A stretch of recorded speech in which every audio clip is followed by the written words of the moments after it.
Well, welcome to the Houston Piano Company, Terrell, and Thank you for taking time out on a warm Saturday afternoon. I'm here with Terrell Brinlee, and we'd like you to tell your wonderful special story about your journey in music and what you were doing and where what your projects are. So please tell the audience. We'd love to hear your story. Yeah. Well, thank you for having me.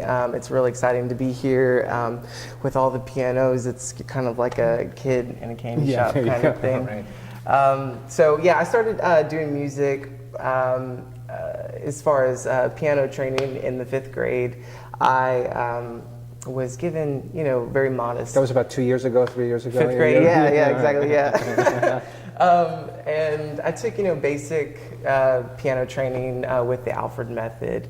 The church, actually, First Baptist Church of Patterson put me in piano lessons. Was that here in Texas? No, or? That was in Louisiana, where I'm from. And they basically funded my lessons for a good 6 years. With the hopes that I would eventually be their pianist. So they really groomed me in church music and prepared me for that path. Beautiful. From a very young age. So it's something I'm very grateful for. Sure. And at the time, of course, you don't realize what's happening. But I had always had an affinity for music when I was young and collecting records and pop music. Did you have a special type of music you liked? Did you like pop, jazz, classical? Standard. Top 20 pop music, late 90s. It seems like a lot of people start there, right? Yeah, of course. This is what's on the radio. But as I started to grow and learn about, I guess, maybe you'd say more serious styles of music, not just dance music. Sure. There were certain singer-songwriters that I really just kind of started to cling to. From a really young age. Yeah.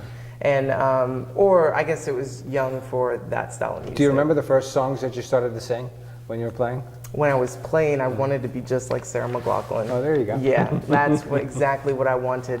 And so in the very beginning parts of my piano education, my teacher, Janet Powell, went and picked up this easy piano book of her things, of Sarah McLachlan's things. And so that was really, I think, what I knew. I knew at that point that's the kind of music I wanted to make. Great. Beautiful. So and from there just blossomed. From there that's kind of what you develop your own style, right? Mm-hmm. And I started to actually write and develop my musical vocabulary because I believe that's very different from what you're learning, and from a theoretical standpoint, it's very different from whenever you actually start to speak from the instrument. And that's really what started to happen in high school. And I started learning the fundamentals and the tenets of. Has it always been on the piano? Yes. I've always been a pianist. I've played in woodwind brass ensembles and stuff in high school, but mainly keyboard and melodic instrument. I played the marimba in high school. So that was a lot of fun. So you can move around a little bit. That was a lot of fun. I really enjoyed that. But I started to learn to write music, and at that point in time, you're a kid, and there's not really a lot going on, and so you really don't have a lot of things to actually say. But right out of high school, I did a little bit of college, and but then the realities of life started to happen, and so that's whenever you start to. So what are you working on today? What's special? We looked on I looked on your website. You've kind of there's some very special songs that you write that are very, very spiritual. Thank you. So what are you working on today? Where's your genre going today? It's a different place than it has been. So I started recording professionally in 2013 with Billy Hillman at Hill Track Studios in Huntsville, and it really changed the scope of what I was doing, and what started as an annual basis of recording now is a biannual basis of recording. So I release new music in the beginning of the year and then at the end of the year. Some in that fashion, kind of. That's why I mentioned kind of entrepreneurial, because I know the music business is kind of very there's scale and originality to that. So it's really strange because I think back in the day, or when I say the day, the 90s and stuff, when I was first understanding what the music industry was, people might release a new record once a year or would go multiple years before they released their second thing. And but the industry is so different now, and so it's you can pretty much be a nobody and get your stuff be out there. Yeah, and then be everybody at the same time. Absolutely. And so and you've done a good job at that with your website. Thank you. We'll get thank you there. you. Actually, yeah. get your folks to look at that as well. Yeah. So it's a really interesting time to be a musician, to be a singer-songwriter, to get your stuff out there, because you have access with streaming services and things like that, just to really just throw now, it do you out play there. by yourself, or you're playing with other musicians? What's your preference?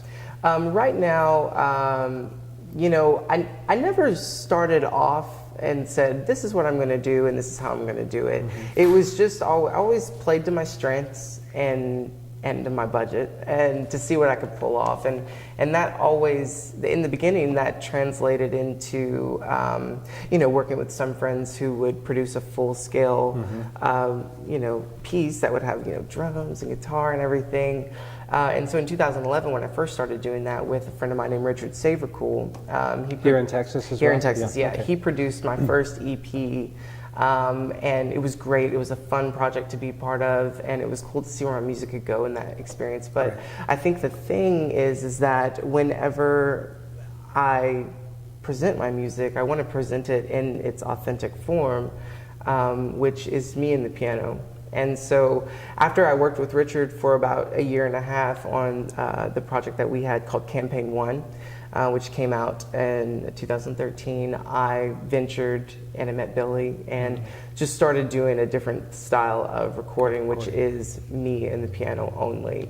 And that's where I started, and then it just continued to happen. And now I have a whole catalog of me and the piano only kind of thing. And every now and then there'll be something else, but I think that in an age where music is so taken advantage of by people's access to technology, that I think there's something to be said about bringing the raw element of authenticity. Yes, and okay. I've noticed that when you play. Thank you. You just look like you're having too much fun. Yeah, and it's coming from the inside, not the outside. Yeah, and that's what I started doing in the beginning, and that's still what I'm doing now. And so that's the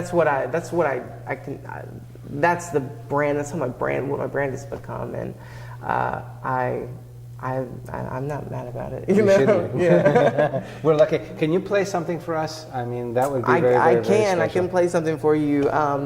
This first song is called The River Hymn, and I started writing it a few years ago, sitting outside my grandma's house in Louisiana when I was visiting, and it was something different in the beginning, and then it, like always, it kind of grows into this different thing. I had a great opportunity to work with Miriam. She really helped kind of funnel some things. She gave it a name, and she's a spiritual partner, right? We're a great team. You guys are. Yeah, and so this is The River Hymn.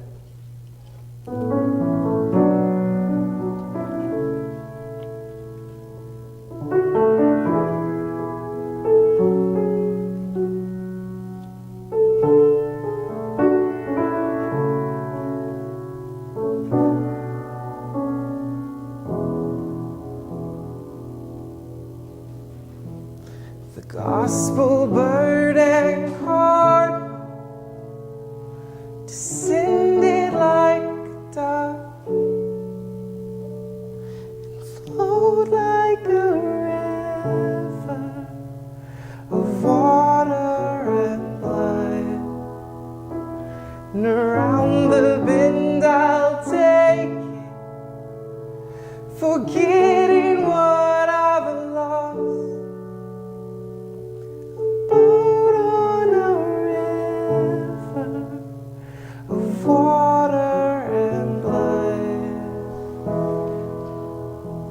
And you would find me alone, wrapped in insecurity, my pockets filled with stones, and no, the friends and family made would ebb and flow and drift away. And until I'm left with only me, my ship alone on open seas, and all I see is you, the gospel bird and cord, descended like a dove, and flowed like a river of water and blood. And around the bend I'll take it, forgetting what I've lost, a boat on a river,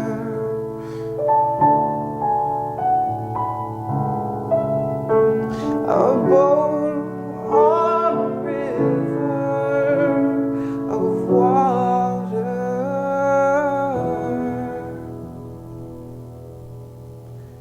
and blood.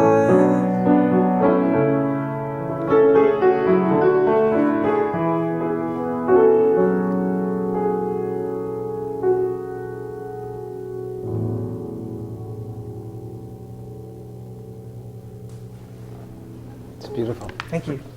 I can really sense that you make yourself one with the piano. Oh, wow. You know, and this is in a place where there's no acoustics, nothing. There's not a sound stage. This is just Brian playing the piano and singing from his heart.